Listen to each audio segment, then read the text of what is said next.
Name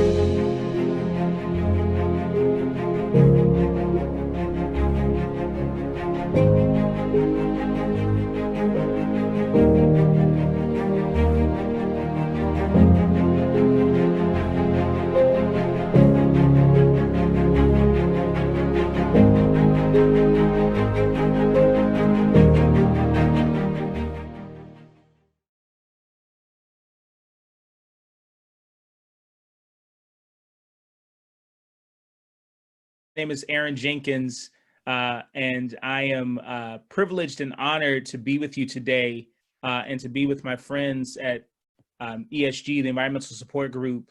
As was shared 18 years ago, when I was a college student, I had the fortunate opportunity to travel and live in India and to visit Chennai and to visit Bangalore, to live with families in this amazing country and to study urban planning in the developing world.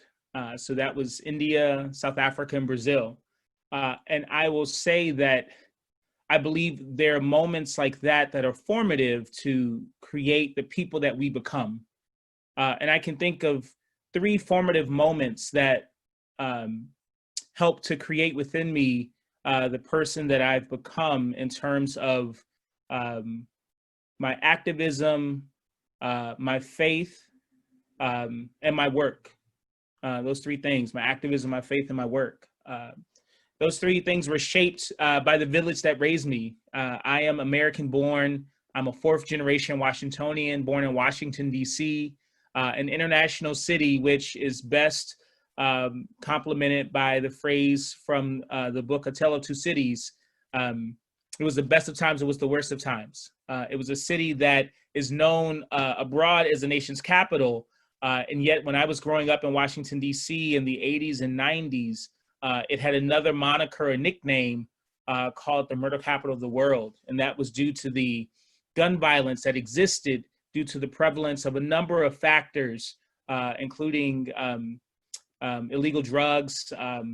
But as I grew older, I realized that it wasn't just that. There was still something that this city was dealing with, which was systemic racism and oppression. And that's kind of where my story starts. One of the reasons I said yes to not only doing this talk, but speaking today was the history that Bhargavi mentioned. Today is an important day known as Juneteenth. June 19th, 1865 was when the very last enslaved Africans who were on American soil found out in Texas that they in fact had been set free. They had been set free by a document called the Emancipation Proclamation in 1863, yet due to the Civil War and the unrest that was in place, one, the word didn't spread, and two, they didn't find out until 2 years later and 2 months after the end of the American Civil War. And there are a lot of reasons for that history, but that history is really important to understand, especially if we're going to look at today and what's happening not only with Black Lives Matter and the officer-involved killings of George Floyd, Breonna Taylor, Ahmaud Arbery, which we'll get into a bit as well. But that history is important, not only its history, but the honest retelling of that history into what's happening today. So this day is special for me because it carries that history and that it's encompassed by a quote that says, "None are free until all are free." And the reason that's important is that the last group of enslaved Africans to find out in 1865 that they were free, although they were in a country that espoused those principles, they did not know they were free. They were still living under bondage. One of the many stories that's told about that is that the institution of slavery in America was an economic institution as well as a cultural institution, as well as a legalized institution within the fabric of America's history. And those things are important because that's something that we now call or refer to as state-sanctioned oppression. When the state says it is all right to treat its citizenry incorrectly. So I come from that history. I come from Washington, D.C., a place that under that same history of Juneteenth, in our history, that emancipation happened early on, uh, soon thereafter of when the Emancipation Proclamation was signed. So I come to this work as someone who lives in a nation's capital, which again has a public facing face of being an international city. And at the time, the private facing of what I experienced was a lot of difficulty due to the factors that I just shared with you: economic, political, and social. Um, Growing up in Washington, D.C., I probably had an experience as many of you. I really think of the quote that really resonates with me: it takes a village to raise a child. So my village was very diverse in terms of a mother who loved me, a younger sister who I took care of, and I could probably argue who took care of me. Uh, and I am a product of the public school system. And again, that's really important when talking about this concept of systems of oppression. There was a very specific history that I was taught being in the public school system. So I found that I was grateful to get a very good education, because here in the United States, education when it comes to public schools are based on the funding that's not only given through the state, but also the sales revenue that's built in that particular area. And I go to education as being important because it's one of the ways that we begin to understand systems of oppression. If your education allows you to understand history in its true context, then you understand where things are. But if that education falls short, then you are unable to understand where things really play out. So within America, we constantly see that concept of systemic racism, institutional racism, or systems of oppression, and that the systems that are in place really maintain racial inequality in literally every aspect of life. So when it comes to education, for people of color, and actually for anyone that's a participant, history is taught in a way that can be not complete with all of its truths that are necessary. And I say that because history can be unkind in America if we look at its full breadth and depth. That the first indentured Africans, or the first enslaved Africans, were brought to the Americas in 1619. And we can argue about the start date if you get really historic with it, but that's when the 13 enslaved Africans were brought to Jamestown, Virginia. And now 401 years later, we are still dealing with the ramifications of that act. What started as 13 enslaved Africans who were indentured servants turned into chattel slavery decades later, which turned into an economic engine for a very young country to become the country that it is now. And when you look at history, the reason I've referenced it so much is that 1619 predates the start of our country's independence. It supersedes the founding of the Constitution, which created the democracy we have. So technically, and this comes from reading of various texts, including a great piece in the New York Times called the 1619 Project, which references this. What happens is that in the very fabric of this country, where principles of freedom are espoused, or principles of justice are espoused, or principles of equality for all are espoused, written into that same Constitution are contradictions. That slavery can exist, that due to political, economic, and social forces, that people of my racial background were not a part of that document and would have to be added later at the close of 1865 and the start of the Jim Crow South and what will later become the Civil Rights Movement. Another 100 years from 1865 until the 1960s, where Black people, specifically white people and people of color, literally had to come together and push for racial equality. That's really important because what that history follows is a history that many countries have had to follow to get to their freedom. When I think of India, one of the things that comes to mind for me that was really important for me to travel and study there was someone that I came to admire and respect, the Reverend Dr. Martin Luther King Jr. He was someone who was a student of nonviolent resistance. He was someone who was a student of Christianity. He was someone who was a student of how countries could come from under colonialist systemic rule And he, 51 years ago, with his wife, Coretta Scott King, traveled to India to meet the persons who worked with Mahatma Gandhi and were able to free themselves from British rule. And that was important for me as a person who had studied history to understand that this was a place that he came from. I'm going to go back to an analogy I started with earlier, this concept of it takes a village to raise a child. My village, again, comprised of so many experiences and people that began to shape my awareness of the world. Again, my activism, my work, and my faith.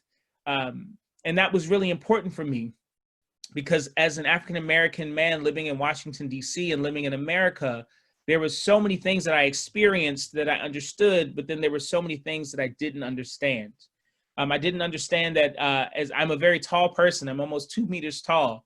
And very early in life, in my high school years, before I went to post-secondary education, I was constantly bombarded with the stereotypes and things that happen in a country that has this racialized past. Because of my height, I was often asked if I played basketball, which makes sense if you're the height that I have. But the constant question of that became something that almost became what we call a microaggression, a term that was coined in the 1970s between Harvard and MIT professors, which is a very small act that seems innocuous in its beginning, but has a much bigger ramification. So my friends who are not 2 meters tall would say, Aaron, these are problems that are not problems. You're tall, enjoy it. But what happens is that being asked certain questions or being perceived a certain way can, again, begin to shape who you are and who you take on to be. So I use my own story to centralize this because it was completing public education where a majority of my education took place with people of African-American descent and people of color. So when I went to my post-secondary institution, a college in Massachusetts, a liberal arts institution called Williams College. And when I went to Williams, that was when I really started to engage with these thoughts or concepts more heavily. Prior to that, as a high school student, my village expanded when I was fortunate to participate in programs outside of my schooling that furthered my education. Summer programs that allowed me to meet people from around the country and around the world, that expanded my understanding. One such program was called Camp Rising Sun. Another program, Operation Understanding DC, which was mentioned, which really focused in on looking at the systemic and shared history of African-American and Jewish people.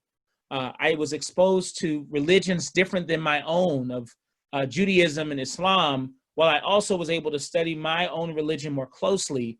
I visited faith institutions that were different than the one that I frequented as a Protestant member of the Pentecostal church.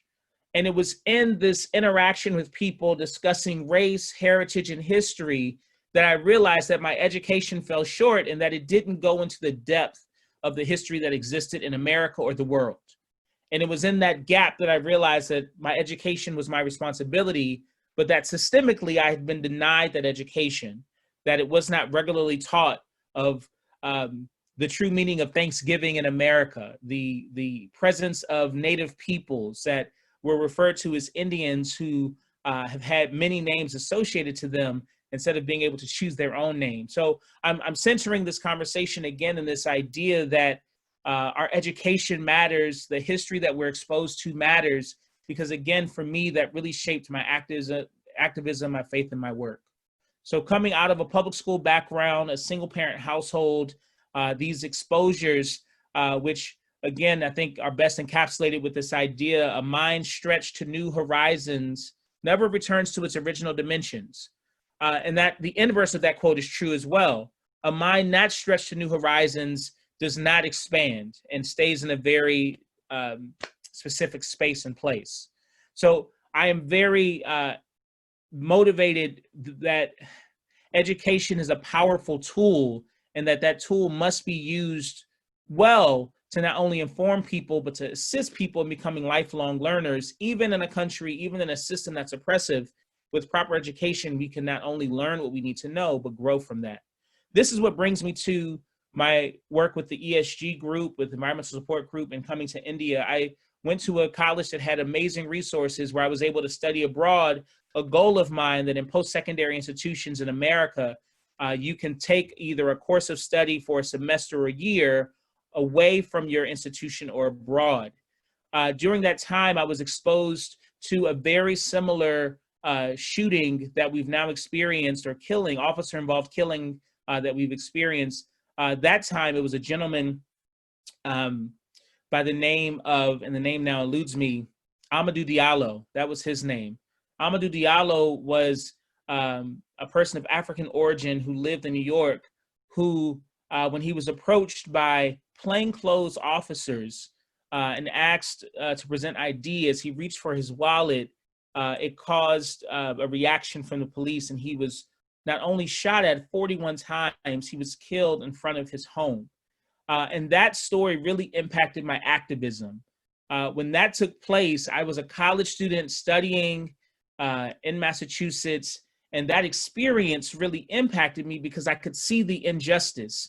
And I think that's something that's really important to state, that I was becoming aware of the injustices that were accepted under a system of oppression, such as racism, that was allowed to run rampant in America. So that's where I started to really think about, it wasn't just the individual act that took Amadou Diallo's life that I was protesting and that angered me. It was this larger system of that this was okay and acceptable.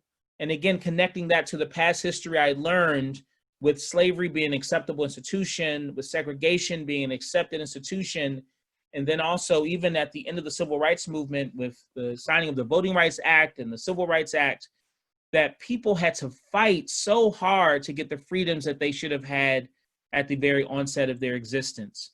So I keep going from there. When I graduated from college, having studied abroad and expanded my mind with international cultures and how the world operates through literally living in homes and talking with people, one of the things that became very important to me was how to address systems of oppression. How do you, as one person, begin to make a difference?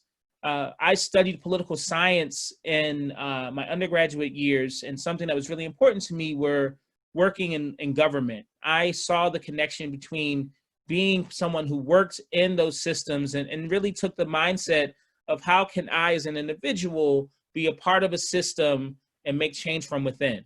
So much of my career spanned between two sectors, the government sector and the social sector, or the social profit sector, the nonprofit sector, working in institutions in local government and federal government, and then also in nonprofit sectors that really sought to address some of these systemic issues that I saw. What I learned very quickly is that when you work in government, you do the work of government. So this was my mindset, to make change, to do these things. And then my job, my responsibility was actually to do the work of government. So I found that the changes that I sought to make were on the periphery. They were on the outside, because that was not the main focus of my work. It was really when I began working at Operation Understanding, the nonprofit that brought together young people of Jewish and African American descent, that was really able to go more deeply into activism. And it was for me a bringing together of my activism, my faith, and my work. Being a Christian, I believe in the gospel, and a book that really had an impact upon me, in addition to the Bible itself, was a book by an author named James Cone. He wrote a book entitled A Black Theology of Liberation, and coined the term liberation theology, which essentially is the connection of freedom and religion. Again, how do people get free? And every religion has some context of faith and equity and fairness. And within the gospel, something that became really important to me was, how do we get those freedoms? In America, this history is intertwined with a lot of complexity, because the gospel and the Bible was also used to explain slavery. It was also used to explain that history, to justify it. So that was, again, another place where it was really important for me to study and to get a variety of education and perspective to understand the complexity of that history. My job working with young people was not only to train them in ways to have honest discussion and dialogue on race and privilege and prejudice. These three words that are very powerful and impactful even today. But part of it required me to also study to be able to teach. If there are any teachers on the line, you know that the best way to kind of understand some of these systems is the only way to teach it is to understand it. So I spent a lot of my time interacting with young people, interacting with educators, interacting with systems, studying the history of the civil rights movement, which again brings me back to not only the Reverend Dr. Martin Luther King Jr., but where systems of change can happen. In America, because we're dealing with systemic oppression, we're dealing with it at the individual level, we're dealing with it at the community level, we're also dealing with it at the national level. And this is where I'm going to turn my talk for the last 10 minutes before we have a chance to get into further dialogue, Jason, into how I think change happens. What I observed with the young people I worked with and also the parents was that it took us a year of focused studying systems of oppression, shared history and culture for us to get to the place where we could start to have honest dialogue. And the issue in America, and I'm sure in other countries, is that we probably tell this history very differently. So it took us this long in this set program to get a structured way of discussing and thinking about this history and this culture for us to really begin to have the deeper conversation of how do we start to change it. I want to come back to a quote I started with: "It takes a village to raise a child." I once heard Susan Taylor, the editor of Essence Magazine, she spoke and she gave another spin on that same quote. She said, "If the children in a village are neglected, they will burn it down to feel its warmth." And that was something that resonated with me. And I'm going to bring that to today. If looking at the current state of America with COVID-19, and if we're going to understand what made the killing of George Floyd so different, we have to understand that in 2013, when the Black Lives Matter movement was founded, it was founded not at the death of Trayvon Martin. It was actually found when George Zimmerman, his killer, was exonerated. He was not found guilty. And that was when Patrisse Cullors, Alicia Garza, and Opal Tometi, and so many others really just made this statement on social media, Black Lives Matter, and really galvanized what's now become a movement to address this part of the systemic oppression that affects our police and the interaction of people of color and Black people with police, which is, for a country of 322 million people, the interaction of Black people, people that look like me, and the police, more often than not, results in harm or death. And the reason that that's important, and the reason that people are marching in the streets now and the killing of George Floyd is so important, is that we, not only in the American public, but due to social media and technology, the world literally saw a public lynching. We saw an officer of the state, someone who is sworn to protect and serve, take the life of another citizen surrounded by his coworkers, other officers, while citizens in that country were recording and pleading for him to stop. No one attacked the officer. No one drew a weapon against the officers. They literally pleaded with their words that this was stopped, and it didn't. And after 8 minutes and 46 seconds, Mr. Floyd lost his life. So the village that is burning right now, due to the injustice that we see, is really based upon this idea that injustice, the opposite of justice, the opposite of fairness and reasonable actions has created a visceral response in people, which is an important one. This country was founded on protest. It was literally founded on the idea that people did not want to be taxed or told what to do. So protest, while it is an aggressive form of communication, it becomes necessary when systems of oppression operate the way they have operated, which are hurting people and keeping them oppressed. So I'm going to come back to the last point of what brings me hope. Working with young people, working as a staff member in the Obama administration, where I helped to build partnerships with people of different backgrounds, showed me what's possible when people, in addition to the history, in addition to the education, in addition to their background, can recognize a common problem, their proximity to the pain, and ask, how do we stop the pain?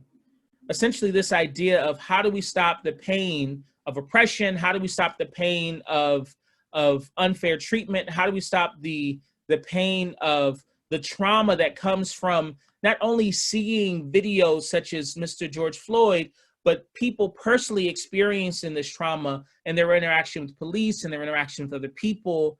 And then if we're able to take that pain and understand it, how do we turn that pain into power?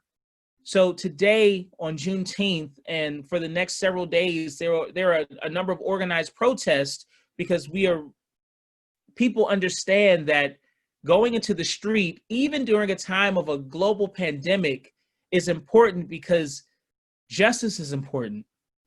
It's important to go into the streets and march because the ideals of this country are literally at question when any one action is allowed to happen, such as George Floyd or Breonna Taylor, a woman who was issued a no-knock warrant and police officers stormed her home and took her life, or Ahmaud Arbery, someone who was jogging and after on his jog looking at a property that had been was being worked on, was jogging and was approached by men who ultimately took his life, who shot him. When these things happen, there is trauma that's caused by people. People of that racial group recognize that their lives are literally in danger on a regular basis. And I think what COVID-19 has done with the global shutting down of many nations and people having to be still and not able to move and not able to go about, people have been forced to sit with this reality that exists in America, that this trauma exists and that this injustice exists. And now the question has been posed, what do we do about it? How do we get to an inclusive and just world? Part of it is that justice moves swiftly when these actions happen, right? That it's important that if people of faith are people of faith, then they are demanding that justice happen. That with the education we have, that we say not again. It's a comment that came from my Jewish brothers and sisters during the Holocaust, this idea or concept of never again.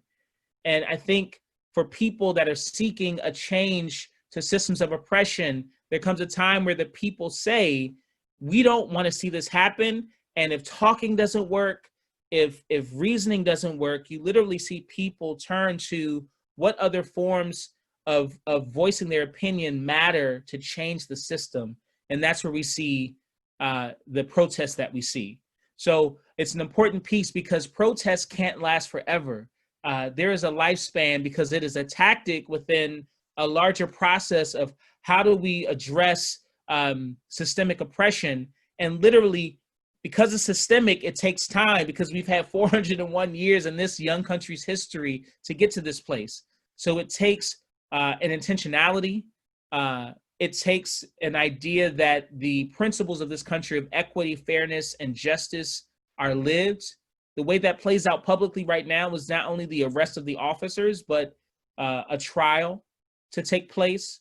And more importantly, we have to continue to address the systemic inequalities that we see in education, in the environment, in housing, that disproportionately affect the living outcomes of people of color in America and of Black people in America. I want to close with a thought that Dr. King wrote. It was the last book that he wrote before he passed away. And it's called, the title was very appropriate, and I think it may give way to our discussion, Jason. Where do we go from here? Chaos or community? It's important that people of faith have been at the forefront of some of the biggest movements that have happened in this country. It's important that right now we have diffused leadership where in our country, people under not only Black Lives Matter, but looking for protests aren't centralized. What's powerful is that nonviolent direct resistance is a powerful tool, as is protest. And the question of where do we go from here is really going to be dependent upon the actions of individuals, of communities, and of our nation to address our laws, to address the systems of oppression that exist, to really make the change that's required and necessary for America to be the country that it can be and that it should be, that we take the principles written on documents and paper and make it a lived reality for all of its citizens. With that, Jason, I'll turn it over to you, man. Let's get to some discussion. Great. Thank you, Aaron. So I don't think I'm going to start with a question. Rather, I'll just offer some comments perhaps, and then maybe we can see if we can take it from there. Sure. Um,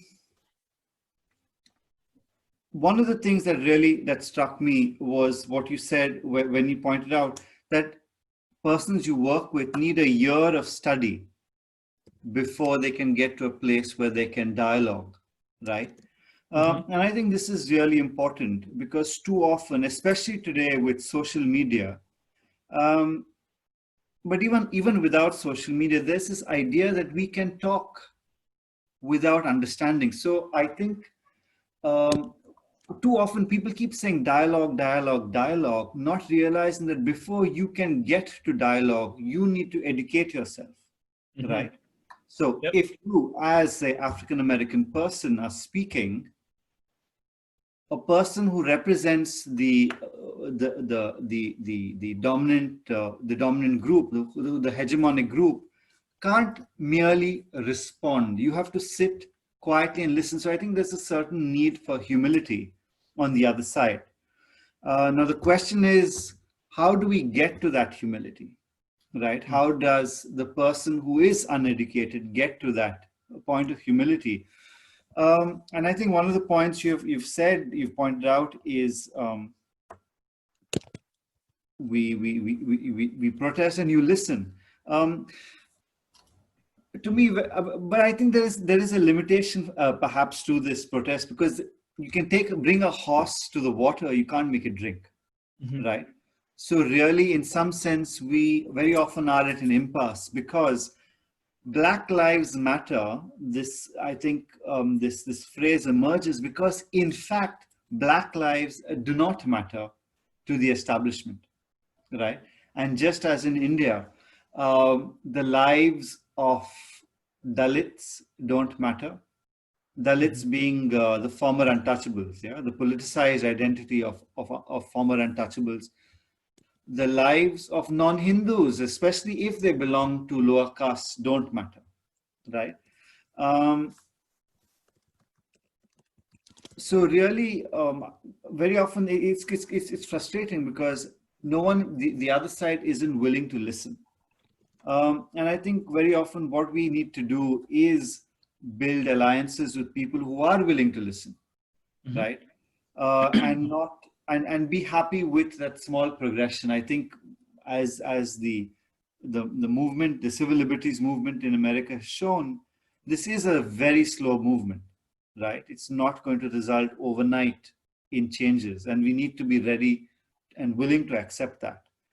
Um, the other thing I just wanted to point out is too often there is the assumption that there already exists a community. I want to take a leaf out of the work inspired by Dr. Ambedkar in India. And there is work that suggests that society doesn't just magically drop from heaven, right? Society is built through fraternal relations. Unless I recognize you as a brother, or maybe not a brother, merely as human, Right. as just like me, there can't be a community.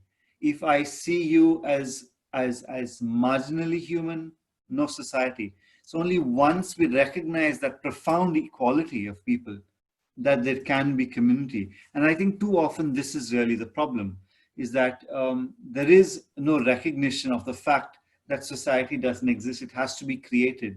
That prevents us from having any kind of movement. I don't know if this has been provocative enough. If you want to respond to it, um, or You mentioned something that really resonated with me. I think you're right. Thinking of this concept, Black people in America can become, an idea of that concept of who are the marginalized, who are those that are left behind in every Mhm, community. What's mhm, happening in America is not unique in that we've always known the problems or the issues that have been here, but when we systematize oppression, or when oppression and prejudice become systemic, we become accepting of a system that allows it to happen. So literally, the more accepting we become, the higher the standard it is to raise people's awareness to then take action to address the problem. And I think you're right. I think we have to have a long-term view. We have to not get tired of talking about these difficult things, of asking in every culture, in every society, who are the people that are the hurt ones? Who are the people that are left out? Who are the marginalized? You know, in America, we've had some recent court victories for the LGBTQ community in the Supreme Court, and also for deferred action against children of those who have immigrated to the country, the DACA piece. And in every country, you see a similar piece, that who are the people that are left out? And to your point, we have to have humility. There's work that has to be done by dominant culture. There's work that has already been done by those cultures that are not dominant. They know exactly where they are in society. And oftentimes, to your point, we have to take aggressive action to make sure that they are centered, so that they have a chance to not only speak the oppression they've experienced, but then are in a position that power can now be diverted to start addressing the oppression.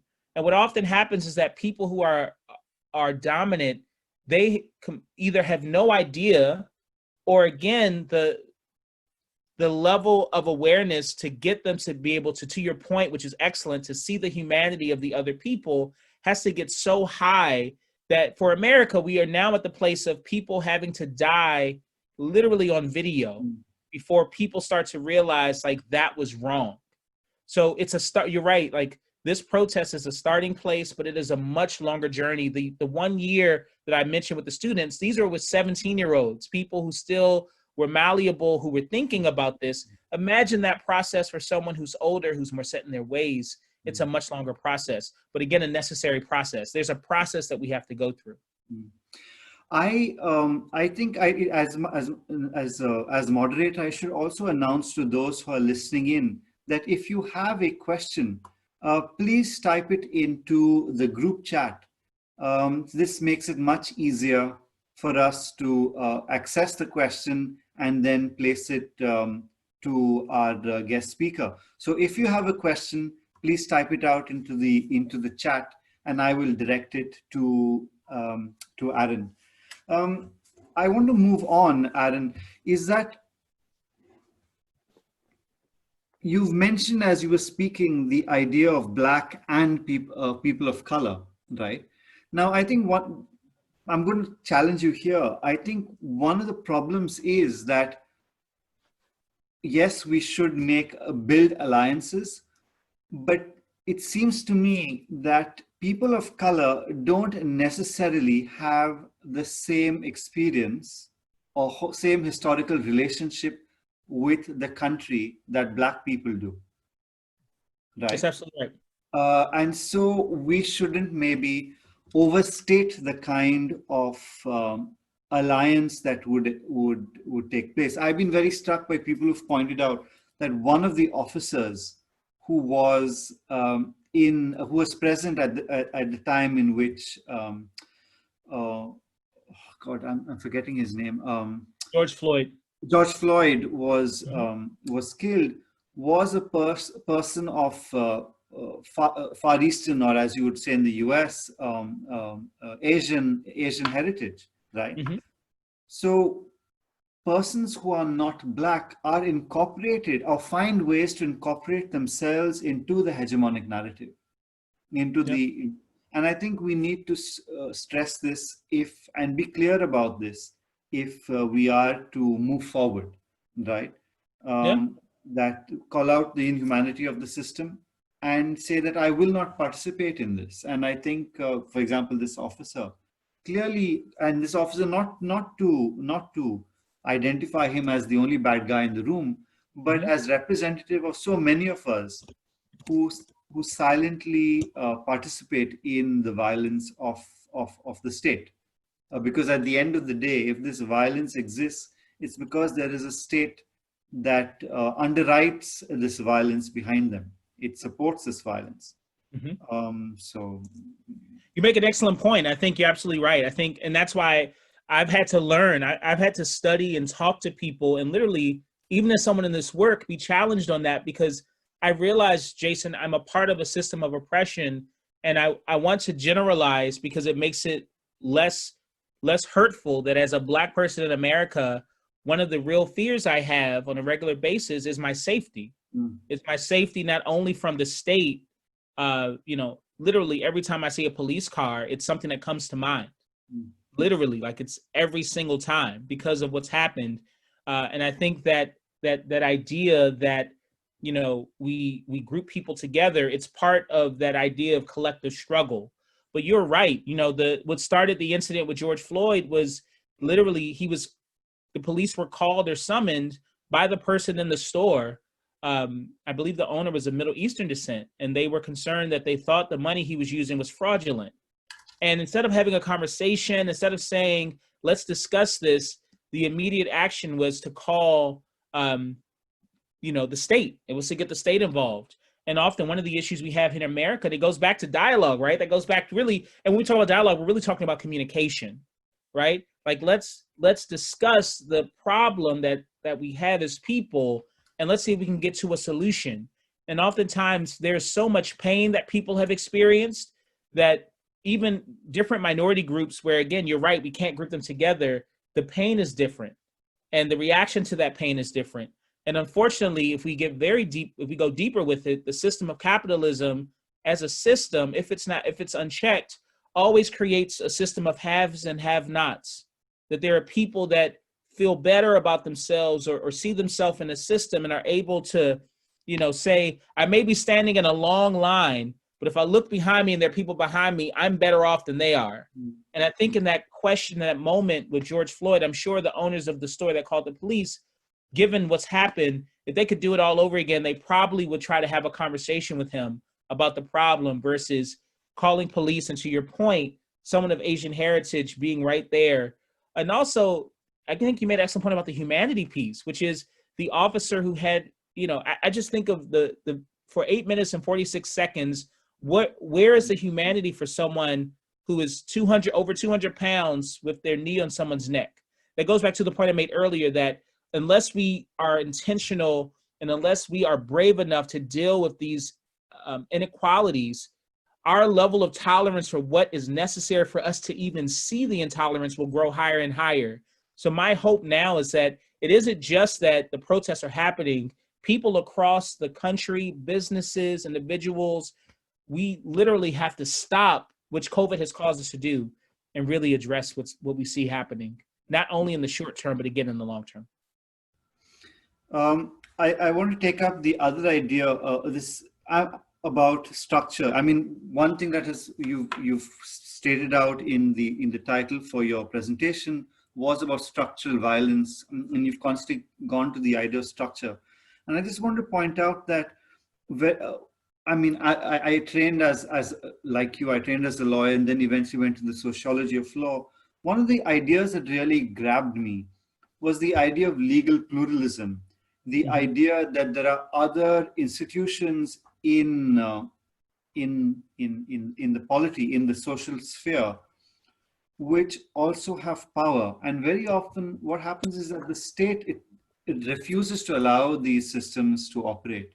And I wonder whether what we need to do is, instead of building up the state, we need to start looking at other forms of social organization and build up these. And I think you are doing great work in terms of working with Jewish groups, right, along with the Afro-American groups, which would seem, working with Afro-American groups would be kind of staring you in the face, but to make the connect of working with Jewish groups, I think is the way to go, and we need to build these kinds of alliances.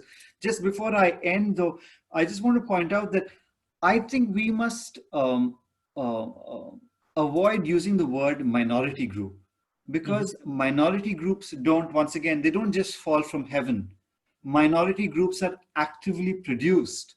And so invariably nowadays when I write minoritized groups to point out that if I'm a minority, it's because I have been put in this position by the state. Yeah, that minorities are crafted out very of either unconscious, but if after I keep pointing out to you that what you are doing is literally putting your leg on my neck, then it isn't unconscious anymore. These are conscious decisions to maintain you as minority.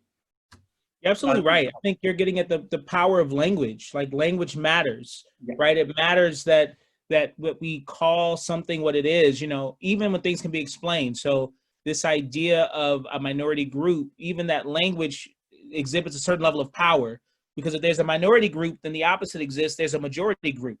Part of the frustration that we see in America that's often unnamed is that a group of privilege and power in white Americans, they're, you know, one of the forecasts is that they will no longer be a majority group in this country, right? So some of the tensions we have really deal with some very basic principles of power, of people that have been given these privileges, who, you know, as the country is diversifying, literally living the principles that it espouses, this changes. So I agree, and I appreciate your point. Minoritized groups is very different than minority groups.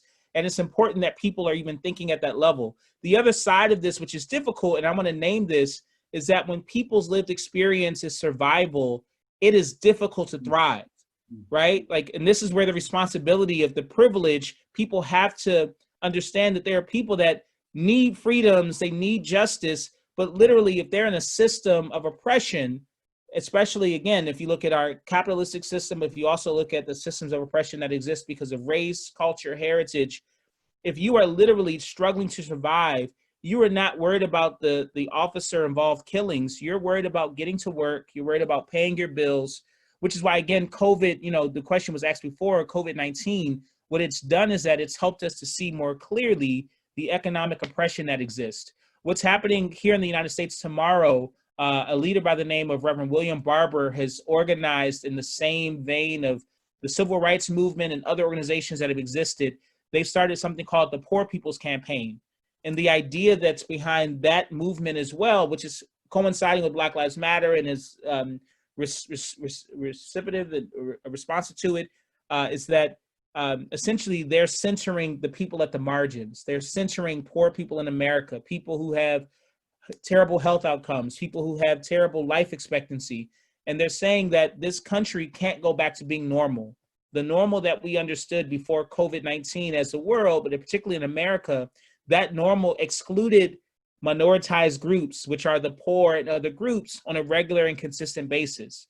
So it's another movement. And then tomorrow is a lot of work that they'll be doing to kind of bring, using activism and protest to really bring these issues to the forefront for people in power to make decisions that really start to address the core part of our issues, that these inequalities have been allowed to exist and run rampant, and that we must make change if we want to see peace.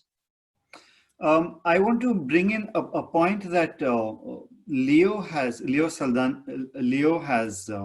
typed out. He points out that this Black Lives Matter was met with all lives matter, right? Yes. And the latter was particularly aggressively circulated in India by the Hindu right, which is to say, very often, because alongside Black Lives Matter, we've had some groups saying Dalit lives matter, right? Mm-hmm. And the idea is, no, why are you saying that? All lives matter. Right. And based on this idea, this kind of offense that, no, why are you saying that only Black lives matter? All lives matter. There's also been the other kind of not outrage, but kind of this genteel bourgeois shock, yeah, where they say, yes, we understand that killing this person is not right, but why do you need to riot? Why do you need to burn down buildings, right? And I think a beautiful response to this was captured by this meme a friend of mine circulated. And I just want to read that.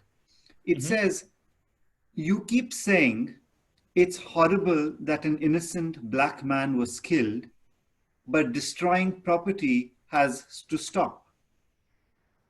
And it continues, "Try saying it's horrible that property is being destroyed, but killing innocent Black men has to stop." Right. It ends saying, you're prioritizing the wrong part. Right.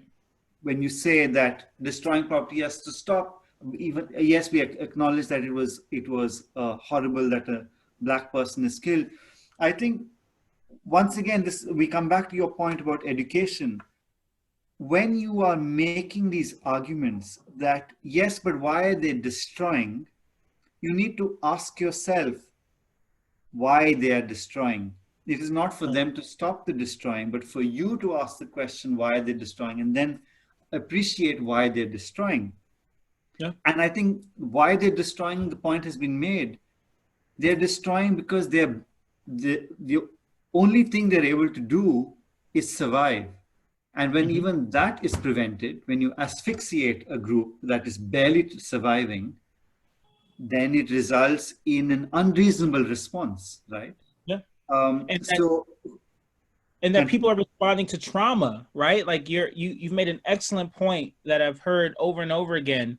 And again, when we see it as a zero-sum game, that the system is in place and that my proximity to power or my proximity to the life I want to live means that, I'm concerned more about property than people, that's showing that we have a problem, right? So one of the questions we have to ask ourselves is, how does healing happen? Like if this is as entrenched as we are, right? And this is why I really appreciate this talk, the idea of us imagining what a new world can look like. This is a country, and I believe multiple countries have to have healing, where we see people's humanity before we ignore their hurt, and that we have to acknowledge the hurt that they're experiencing. And the tougher piece about that, Jason, is that when we are responsible for the hurt other people have had, right? Like I know there's privilege I have as a cisgendered male in America, and I could hide behind or I could say I'm a Black person so I understand trauma, and that's true. But there's also reality that being a man in this country affords me privileges that I am completely unaware of if I don't stop and take inventory and asking myself that question: who's the marginalized? If I am in power, if I'm a majority, who are the minority? And if I'm going to understand my place in that, then I have to turn to the person. I have to do the research myself, because sometimes, and this is another part of this troubling piece, if Dalit people are suffering, of course they're going to be able to express that, but not every person has that ability, right? If you are suffering, if you are in pain, you may not be able to articulate where the pain is coming from and how you need it fixed. This is where people have to, again, tap into the humanity and say, how do I help your healing, and what work am I responsible for to make that happen? I'm going to recognize Leo Saldana, who would like to ask a question. So I'll mute myself and then cede the floor to Leo. Thanks, Jason. Excellent talk, Aaron, and wonderful interventions, Jason. I think this is becoming a really powerful conversation. And based on what you guys have just said, I want to raise the other problem that is evolving in the world, and that is that the hegemony, the community which is hegemonizing, also asserts itself in a victim mood. And so in a world where everybody feels victimized, healing is a very difficult thing, right? So when we really want to look beyond and imagine a future where such values as fraternity, equality, equity, everything really matters, where we are not caught in a wordplay as opposed to Black Lives Matter, which is coming from deep pain and anguish. All lives matter comes as a rhetorical response.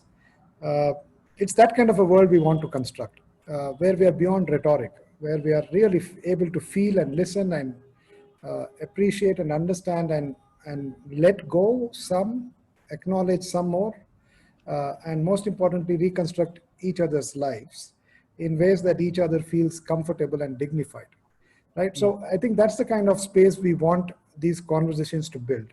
Now, my question here is that I know you've been doing this with the Jewish communities, with the African-American communities, and also the Muslim communities in the Washington, D.C. area and elsewhere, I guess. Similar efforts are going on, but may not be to such a degree of effort that we have seen in the USA.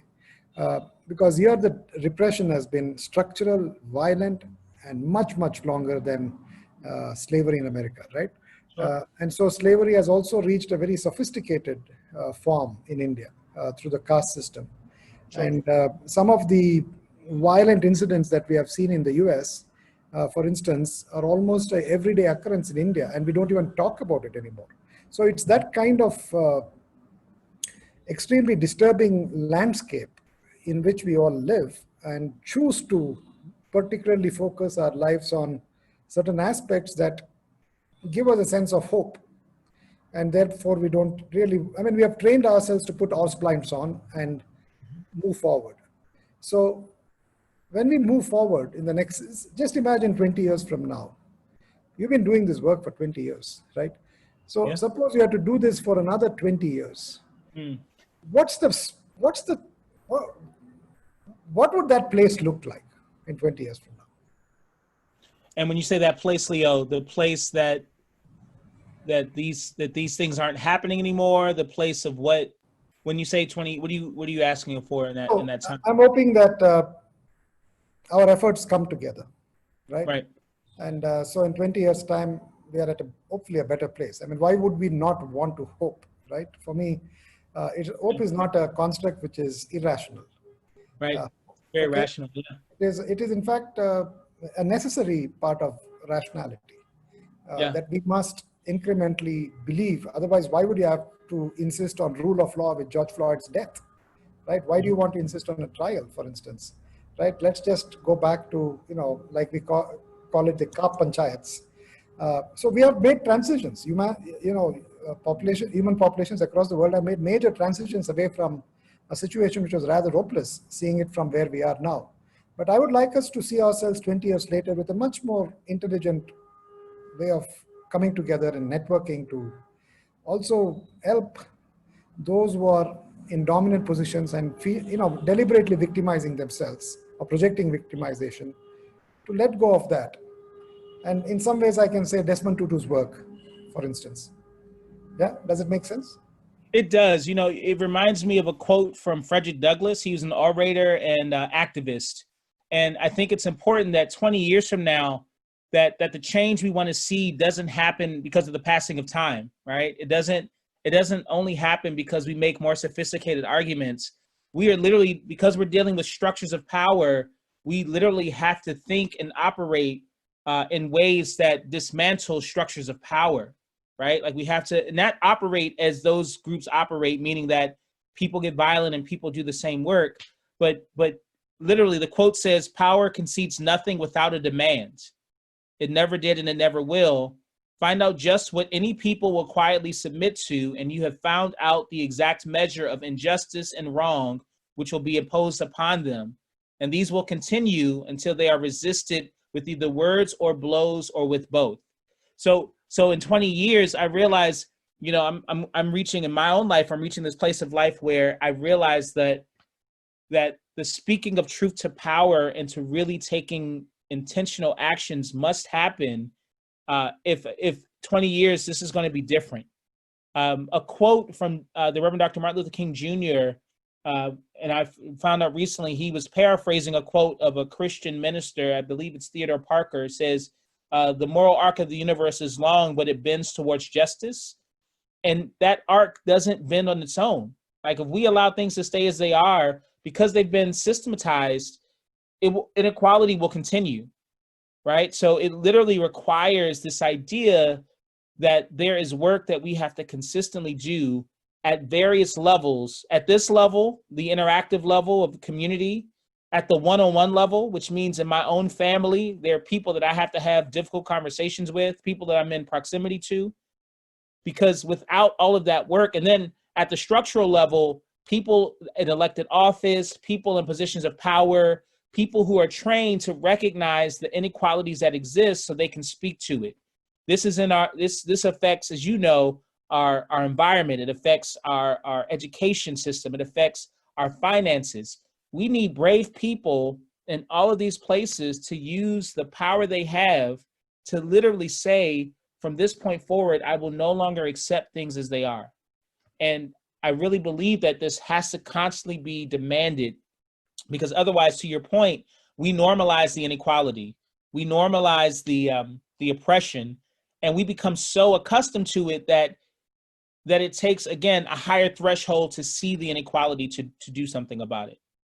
The difficult part, though, you've mentioned, which is tough, we see this in America, and as you mentioned in India, the literally the violence that exists, right? That this work is not easy, right? That doing this work means that you you may not be able to pursue the things you want to pursue in terms of job or career, right? But I think that's where every person has to answer that kind of moral or central question to what and this goes back to my faith tradition, their purpose or their drive in life.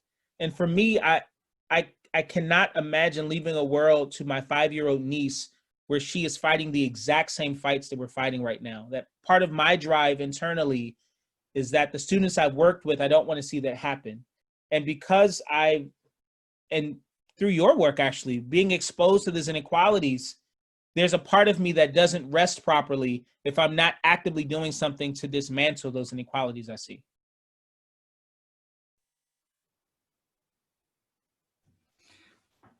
Right.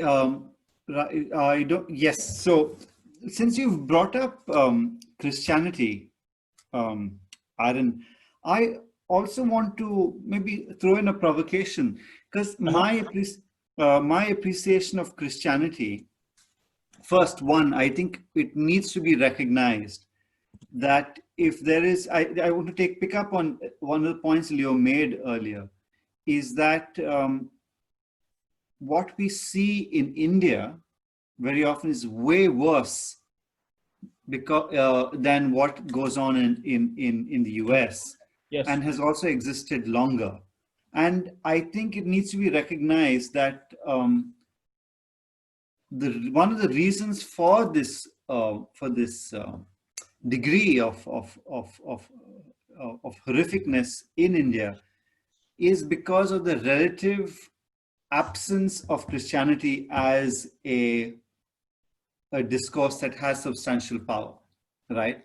I think there is a capacity in the US, primarily because whether spoken or unspoken, Christianity plays a role in the public life, or has played until recently a role in the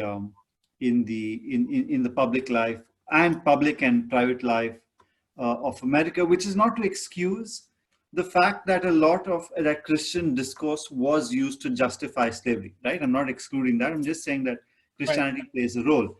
Having said this, my appreciation of Christianity has been that we cannot assume that our act will bring the desired result. Because the moment we do that, then we take the power of God into our own hands. And this leads very often to the kind of revolutionary violence that we have seen in a variety of places, right?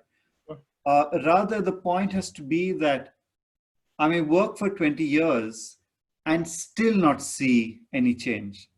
But the fact is that I am obliged by God to do it for 20 years and longer, despite the fact that there's no visible response.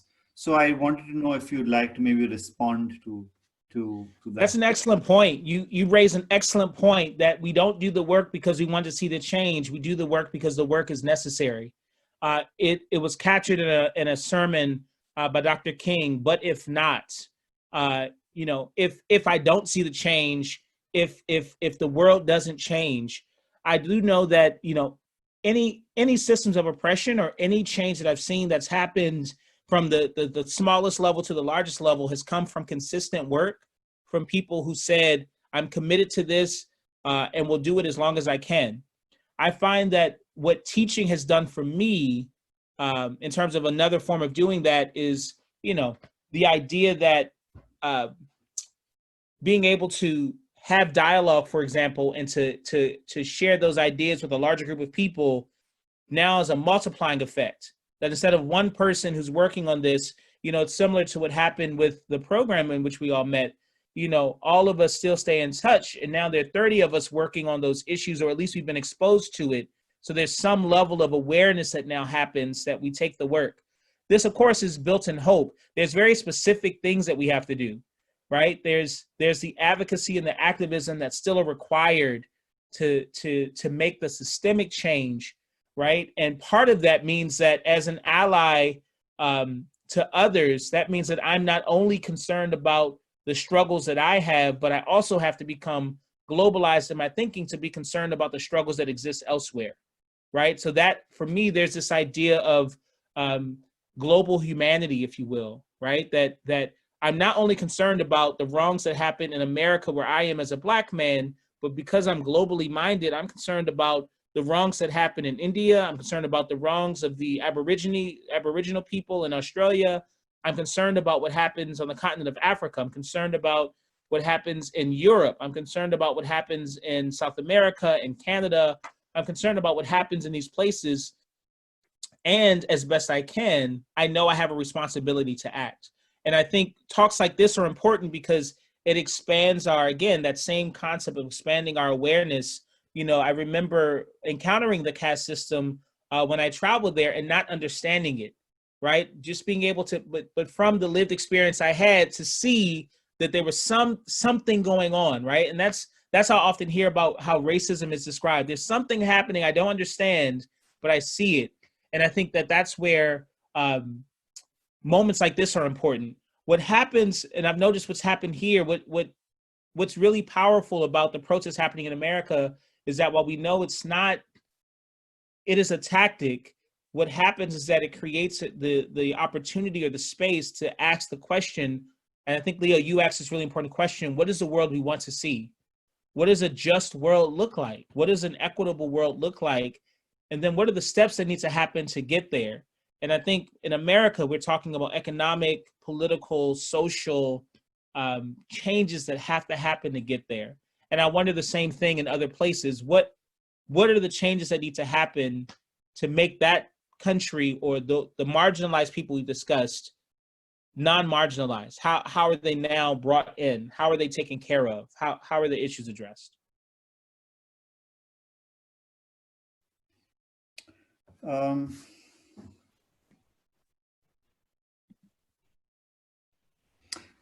I don't know. Is there anyone in the room who'd like to ask a question?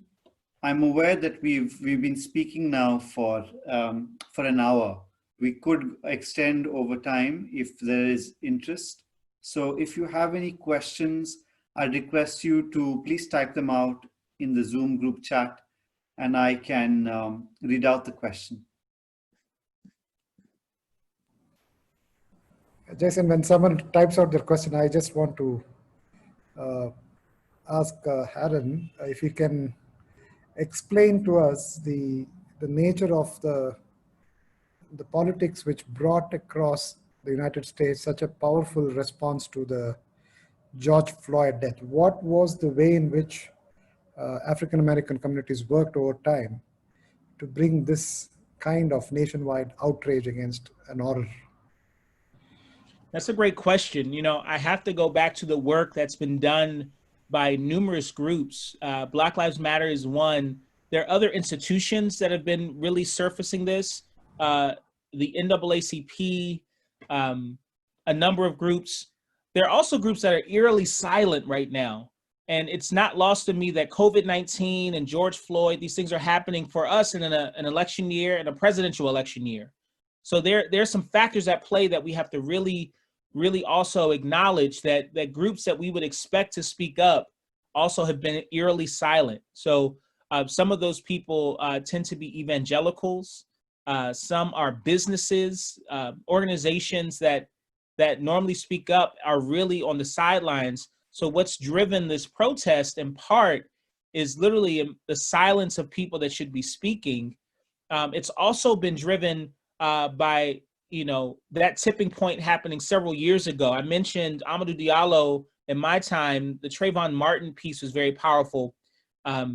If we look at the civil rights movement, the tipping point, this idea of what pushes people over the edge, that they go from accepting the status quo and saying, well, that was an unfortunate incident. You know, George Floyd was so I think it was an incident that moved people so much because I think in part because of the so many factors, people now know in America that if they see an injustice happening at that level, to record it, right? The presence of social media, of immediately getting his name. And unfortunately, we now have a system of what we do when these incidents happen. You create a hashtag on social media with the person's name, justice for fill in the blank. And then when people decided to take to the streets, it captured the news cycle because our news cycle had been so focused on COVID-19. There's this new thing that now has captured the attention of a news cycle that has a very short attention span. And again, everyone started talking about it. People of power, people on social media. I think technology, even the use of technology now to have this conversation with you, has been a very powerful tool amongst many of organizers and people that have constantly been talking about these issues.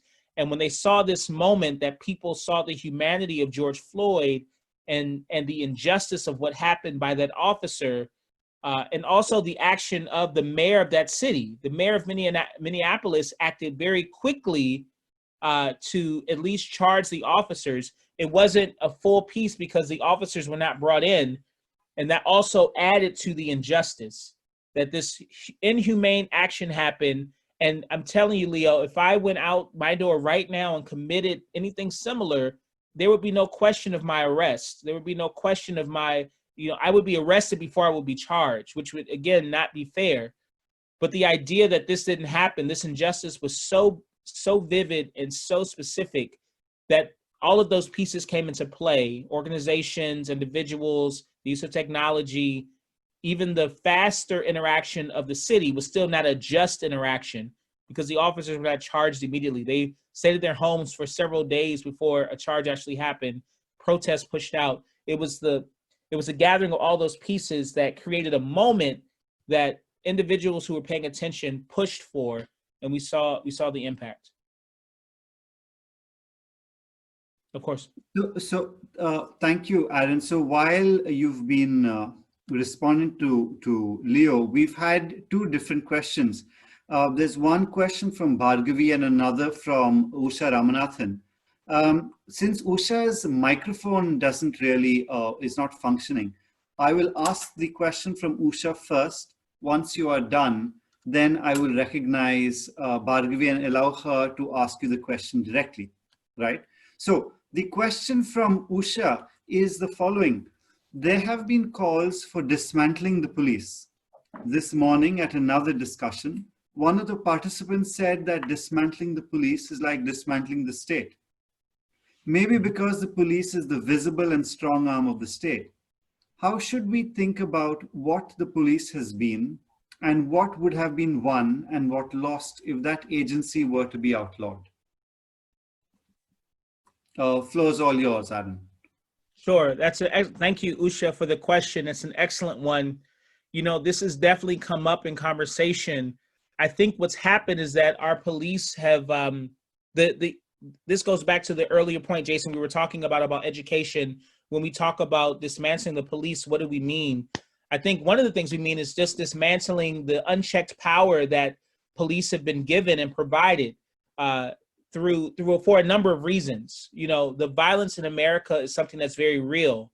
And I think that part of that dismantling means that the militarization of our police, that there are police departments with tanks and with weapons that literally have been outlawed internationally. For example, the use of tear gas on people. Like, these are things that should not exist, but have been allowed to exist. So something similar happens with the state. When the state absorbs powers that it shouldn't do, when the state is unchecked, it's a responsibility of the people to check the state, to go back to the place in which it was intended, which is as a servant of people, right? So this is where you get changes to policies such as term limits and things of that nature. I think the same thing with the police, the dismantling of the systems of power that have been unchecked have to be dismantled. That's what has to be done. And I think it was an excellent point. It is a strong arm of the state. It is seen that way. And I think part of the concern is that, I struggle with this idea of incrementalism, which is how do we do this over time when the level of impact and also brutality that exists is so vivid that what the people are actually demanding is immediate change. And I think we probably have to do both. There has to be immediate change where we see there are cities in the United States thinking of how do we dismantle, and there are people who are looking at incrementalism and even speeding up the process. How do we defund police, right? Understanding that as an institution it exists, but it's one that has to exist in a way that doesn't kill people. I was going to say do harm, but I really want to use very specific language because that's what's happening. A sworn institution to protect and serve is regularly killing people, and that cannot be allowed to continue. So I'm sorry. So this discussion on the what to do with the police is kind of sparking all kinds of questions. Sure. So Usha has responded. So should the police be outlawed, or only the instruments they use? And how do you get the police to respect the law? If I may, I'd just like to also point out that in the, if I'm not mistaken, it was the 60s in the UK, there was a major reform of the police. And that actually resulted in, at least for a time being, in the very nature of policing shifting, right? Something has happened is in the past, let's say, couple of decades, we've seen a growing militarization of our societies. And this is obvious in everywhere from Brazil to the US, to the UK, in Europe, Turkey, India, China even. I mean, the scope of the military, not just the military, but even militarized arms like the police, right? So this is, it's clearly a much larger question. I'm sorry, I'm going off on a tangent over here. So to go back to Usha's question, should police be outlawed or only the instruments they use? And how do you get the police to respect the law? There is a, yes. So yeah, why don't you go ahead, Aaron? So no, I'm happy to speak to that. I'm glad she asked the question. It's a great one. I think one of the ways we get police to respect the law is that they fall under the same system that every other law-abiding citizen under the social contract we've agreed to fall under. I know as a citizen that if I go out and break a window, that there is a ramification and there's something that's going to happen because I did that, right? There's a responsibility that we've said as a society that we honor the structure of law in a certain way. And I think what's happened, and I can only speak to the American system, but what's happened here, unfortunately, is that in the name of protection of law and justice, we've allowed police to be exonerated or to not be held to the same standard when literally we know they have the power of life and death. They literally are trained. So part of it is that we have to demand the same thing for police that we demand of our citizens, that there is right and wrong, and that if that line, not if, when that line is crossed, that there is immediate interaction. Like there was someone who argued the point, if the person who took George Floyd's life had the same swiftness of justice that would have been done to any citizen, you know, would the protests have happened in the same way? And of course, we can't go back and change what's happened, but I do know that the inaction of justice sparked something that now for 3 weeks people have been protesting. Something else has been raised about the police in general. I'm glad you brought up the reforms in Britain. You know, here in America, if you look at the amount of training hours that police are required to have around the world, policing usually requires years of training before someone becomes a licensed officer. Even if you use that word license, the number of times you study law to get a law degree, you study to be a professor, you study to be any of these things that in society we've said are important, yet for the group that is literally responsible for handling people and handling weapons, we don't give the same amount of time. So again, that's an incremental change, but I think an important one that we have to consider. The other piece though, the swiftness, and to the point that was asked, is that the justice that's applied to the citizenry has to be applied across the board to those officers as well. So maybe we can recognize Bhargavi now for her question, and Sure. Subsequently Suprabha had some questions, interventions. So we will recognize Suprabha once Bhargavi is done. So Bhargavi, you're up. Yeah, so Aaron, thanks for that great talk, and Jason for that wonderful moderation. So given that, we call ourselves secular countries, but discrimination starts very early, like in a school, nursery school application form, we have, what caste, what religion, what subcaste, and so on and so forth. So how can the two countries learn from each other, given that we call ourselves democracies, in the context of the authoritarian regimes we are currently undergoing? Do you think there is any possibility of dialogue or more between the two countries, between the many movements that are happening in this context? Yeah, that's an excellent question. I think dialogue is definitely possible. I think bringing that point to the earlier point of just the amount of time it takes to be able to converse at an informed space.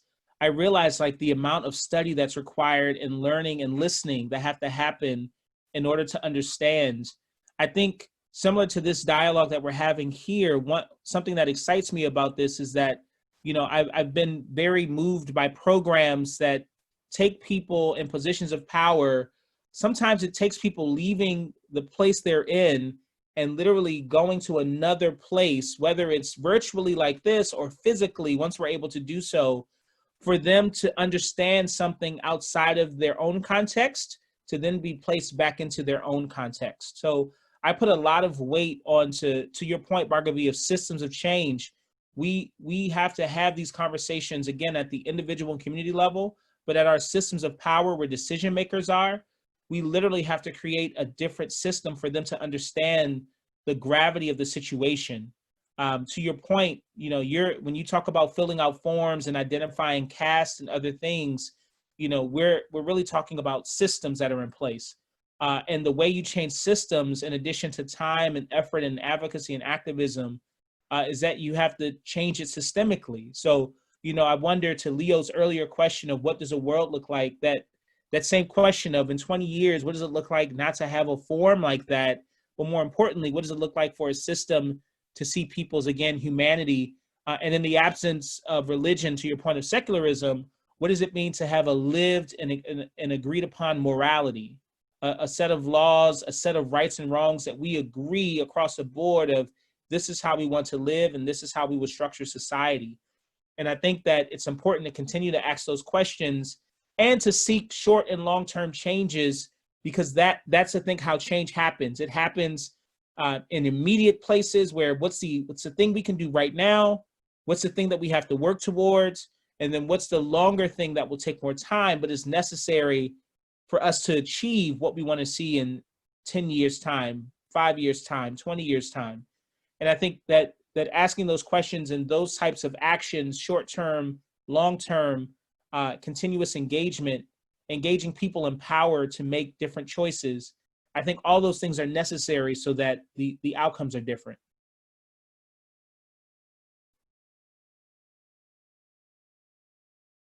Right. So thank you for that, Aaron. I would like to recognize now Suprabha, and just so that she can get herself ready, I'm just going to intervene really quickly. I want to direct this as a quick response to Bhargavi, to suggest that I don't think we should. I think part of the response of that we have to offer the world is to not think in terms of national politics, right? I think Aaron has already made the point here about building alliances with people across the world and seeing how the structure operates. And I think a fundamental part of that structure is to box us all into nations. So very often our response, whether when we realize it or not, the response is always structured nationally. And I think this is where the mistake is being made.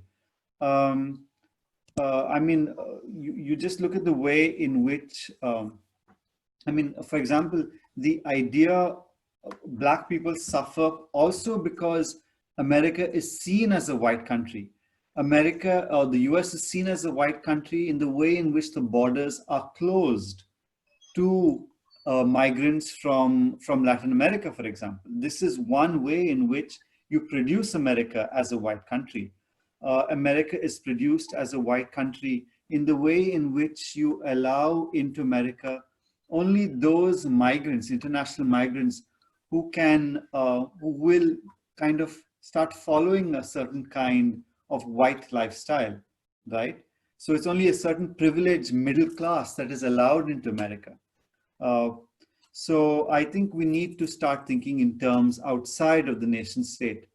And this is also, like Aaron has pointed out, will take a lot of education, a lot of listening before we are ready to get there. So Suprabha, are you around? Yeah, hi. Oh, great.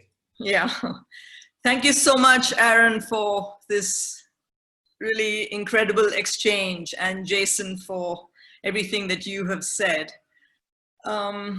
I'm concerned really about the way authoritarian structures and the violence that they have committed for millennia has been escalated by the current levels of militarization and surveillance systems and economic power. Everything, everything that this juggernaut of technology and extremely sophisticated technology. So I follow the struggles, and I feel like they will just get subsumed by this culture that is already geared in its every cell towards injustice in the first place, but then it's weaponized in a way that has unprecedented in history. So I feel, frankly, really hopeless, because the earth is being destroyed, society is being destroyed, all the struggles that people have waged are fitting into something else. And I just wondered how you would maybe rephrase what you've been talking about in terms of this level of technology and surveillance. Yeah. You make an excellent point. I hadn't even thought of that. I realized that part of that is very true. On a very basic level, organizers have even noticed some of the ways of surveillance, and also some of the ways technologies have been used to trace people who are organizers and protesters. So the sophistication of the technology and the tactics used against people who are seeking justice from oppression has also caused the activists who are out protesting, as you can see in America, to even raise their level of sophistication. Your point is well seen even on this conversation, that our moderators have to be very careful about even distributing information just to have a dialogue like this, because of the potential of someone with a disagreement to try to come in and do harm. I think part of what's happened is that, I notice here in America, part of what gives kind of like this unrestricted access to taking away personal freedoms is things under the cover of safety, security, protection that people of the state will use to justify removing freedoms. And I think part of that piece is, some of the guiding principles of our countries, while they are not being adhered to, that becomes a place that gives me hope. And I share that because I mentioned the Constitution here in America some time ago, that it was literally written within the context of an oppressive system that was allowed. But what those documents do is that they also hold people of power accountable. And this is where, it's important to have people who think the way you're thinking, Sabrahana and Sabraha, and what you've raised, which is, we have to continue to voice the concern of when our freedoms are taken away, when things are done. And I think, at that level, to what you're talking about, we have to be able to now educate ourselves, not only in each other's shared history and cultures, but literally we have to be educated in the laws to demand that these laws are adhered to, and that when those laws are being either superseded or when they're being, when those freedoms are being removed, that becomes one place that we can return back to demand that some of those things are pulled back. I think what gives me hope in terms of seeing that, for the aggressiveness, and I can hear the tone of your voice, and it really resonated with me because, there is a sense of hopelessness when you look at some of these systems and how they are play out. And I think that what gives me hope is that, the very level to which the system attempts to take away freedoms is literally the level of people that are on calls like this and people that do this work, organizations that structure themselves. We can become structured in the same way to respond at that level to address the oppression that we see. So I'm sorry if I'm not capturing the full answer, but I think, again, the part that I return to that gives me hope is that, there's structures in place that we can use to address it, even as we're working to dismantle the things that are wrong and correct the things that happen. So again, that concept of short-term, long-term is that we address the things that we see wrong and that we continue working towards more systemic change. Right. So thank you, of course, Suprabha and Aaron as well.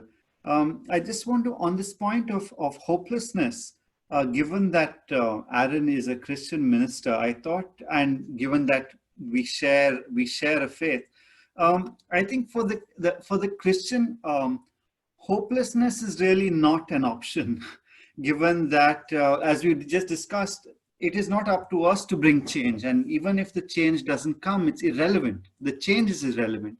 What matters is how we respond to the challenge of the moment. And for me, this gives hope, is that despite the certainty that the odds are overwhelming, we continue doing what we have to do, right? So on this point, I think it's well past. We've exceeded the time. Thank you all for being such a